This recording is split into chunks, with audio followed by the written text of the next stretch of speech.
வடை போட்டால் தான் மோர்க்குழம்பு சாப்பிடுவேன்னு சொல்கிற உங்கள் ஃப்ரெண்ட்ஸ்க்கு இந்த வீடியோவை ஷேர் பண்ணுங்கள். நான் அப்படி தாங்க, மோர்க்குழம்புல வடை இருந்தால் தான் மோர்க்குழம்பே உள்ளே இறங்கும். சரி, வடை செய்யலாம் அப்படின்னு சொல்லிட்டு ரெடி பண்ண போது வாங்கி வச்ச பச்சைப்பருப்பு அப்படியே கிடந்தது. இன்னும் பச்சைப்பருப்பா எனக்கே கொஞ்சம் புதுசாக தான் இருந்துச்சு. இது கடையில் ஒரு டிப்ஸ் சொல்லியிருந்தாங்க. கடையில் ஏன் பருப்பு வடை இவ்வளோ கிறிஸ்பியாக நீங்கள் செய்கிறீங்க, எங்களுக்கு செஞ்சால் அப்படி வரமாட்டேதுன்றப்போ நீங்கள் கடலைப்பருப்பு சேர்ப்பீங்க, ஆனால் பச்சைப்பருப்பு சேர்த்து பாருங்கன்னு சொன்னாங்க. அவங்கள்ட்ட கேட்டு மளிகை கடையில் நான் போய் பச்சைப்பருப்பு வாங்கி வச்சுருந்தேன். பச்சைப்பருப்பு பார்க்கறதுக்கு கடலைப்பருப்பாக இருந்தாலும் அந்த பேர் பச்சைப்பருப்பு தான். 1/2 கிலோ பருப்பு ஊற வச்சதுக்கு 2 ஸ்பூன் அளவுக்கு சோம்பு, ஒரு 20 பல் அளவுக்கு பூண்டு, ஒரு சின்ன துண்டு இஞ்சி, ஒரு 10 வரமிளகாய் சேர்த்து மிக்சியில் நல்லா பல்ஸ் மோடில் வச்சு கொரன்னு அரைச்சி எடுத்துக்கலாங்க. இதை ஓரளவுக்கு இந்த அளவுக்கு கொரப்பாக அரைச்சி எடுத்ததுக்கப்புறம் நம்ம ஏற்கனவே தண்ணியெல்லாம் வடித்து வச்சுருக்க பச்சைப்பருப்பை இது கூட சேர்த்து கொஞ்சம் கொஞ்சமாக பேட்ச் பை பேட்ச் சேர்த்து அரைச்சிக்கலாம்.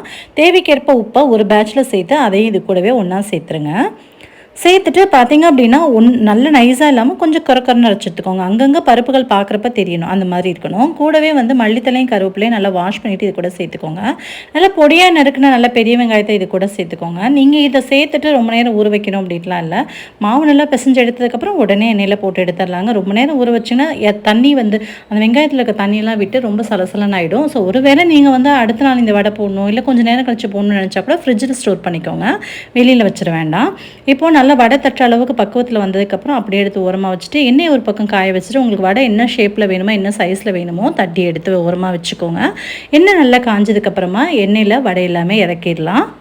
இந்த வடையை 2 தடவை போட்டு பொரிச்சு எடுத்தோன்னா தான் நல்லாவே கிறிஸ்பாக கிடைக்குங்க. ஃபஸ்ட்டு டைம் நீங்கள் போட்டு எண்ணெயில் எடுக்கும்போது கொஞ்சம் ஹை ஃப்ளேமில் ஃபஸ்ட்டு நம்ம வடை போடும்போது கொஞ்சம் ஹை ஃப்ளேமில் வச்சுக்கோங்க. இடையில தீயை கொஞ்சம் குறைச்சி வச்சு மீடியம் ஃப்ளேமில் வச்சு கூட குக் பண்ணிக்கலாம். இப்போது ஃபஸ்ட் டைம் அந்த வடையை வெளியில் எடுத்துடலாம். பார்க்குறதுக்கு கொஞ்சம் ஒயிட் கலரில் தான் இருக்கும், ரொம்ப செவந்து இல்லாமல் கொஞ்சம் கலர் நிறம் மாறாமல் இருக்கும். அந்த ஸ்டேஜ்லேயே வெளியே எடுத்து தனியாக வெளியே வச்சுருங்க. கொஞ்சம் நல்லா ஆறி வரட்டும். நம்ம ஏற்கனவே தட்டி வச்சுருக்க எல்லா வடையும் இதே மாதிரி ஃபஸ்ட் பேட்ச் மட்டும் போட்டு எடுத்துகிட்டு நல்லா ஆற வச்சதுக்கப்புறம் செகண்ட் பேட்ச் போட்டு எடுத்தோன்னா நல்லாவே வடை நல்லா கிறிஸ்ப் அண்ட் சாஃப்டாக கிடைக்கும். நல்லா உள்ளுக்குள்ள நல்லா சாஃப்டாகவும் வெளியே நல்லா கிறிஸ்பாகவும் இருந்தால் தான் சாப்பிட ரொம்ப நல்லாயிருக்கும். இது பாருங்கள், ஃபஸ்ட் டைம் நம்ம வேக வச்சு எடுத்த வடை உள்ளுக்குள்ளே வேகாமல் இருக்கும். ஏன்னா கொஞ்சம் ஹை ஃப்ளேமில் வச்சு உடனே எடுத்துட்டோம். இன்னொரு பக்கம் செகண்ட் பேட்ச் போட்டிருக்கோம், அது நல்லா வெந்துட்டுருக்கட்டும். 2வது தடவை போட்டிருக்க வடை வைக்கிறதுக்குள்ள மோர்க்குழம்பு இன்னொரு பக்கம் தாளித்து விட்டாச்சு. மோர்க்குழம்பு ஒவ்வொருத்தரும் ஒவ்வொரு வகையில் வைப்பாங்க. நீங்கள் என்ன மாதிரி வைப்பீங்கன்னு மறக்காமல் கமெண்ட்டில் ஷேர் பண்ணுங்கள். அம்மா உப்பெல்லாம் கரெக்டாக இருக்கான்னு செக் பண்ணிகிட்ருக்கேன். இன்னொரு பக்கம் 2வது தடவை ஆற வச்சுட்டு 2வது தடவை வடையை போட்டு பொரிச்சு எடுத்தோம் இல்லையா, அதை வெளியில் எடுத்தாச்சு. ஃபஸ்ட் டைம் போட்ட வடையும் 2வது டைம் போட்ட வடையும் நீங்களே பாருங்கள் டிஃப்ரெண்ட்டு கலர் எப்படி இருக்குன்ட்டு.